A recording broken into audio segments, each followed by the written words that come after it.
Goeiemôre, Dok Matt wat praat. Twee van ons kleinseuns speel swaardgeveg.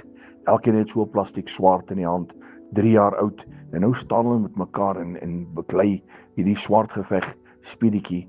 En dit is so dat die een toe nou die ander een bietjie raakslaan en dit is toe nou seer. En ja, onverwags, en die ouetjie huil toe. En nou kyk ek hierdie spul so, nou besef ek, maar ons as kinders van God, partykeer het ons 'n swaard in die hand en ons gebruik hom nie.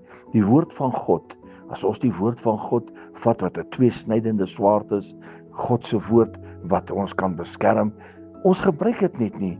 Ons het hierdie swaard in ons hand en dan kom die vyand en dan wil hy dalk met jou 'n geveg aanknoop, maar ek kan nie vir u sê, u kan verseker hom verslaan net deur die woord van God, die swaard van geregtigheid op te neem, en met daai swaard in jou hand is jy meer as oorwinnaar. Gebruik die swaard, dit is in jou hand. Dit is een van die Engelse die mooi woord wat sê, the tools that Jesus gave you, gereedskapstuk wat hy vir jou gegee het om te gebruik, die swaard, die woord, Christus self, die woord. Gebruik die woord, my liewe vriend. Herlewingsgroete.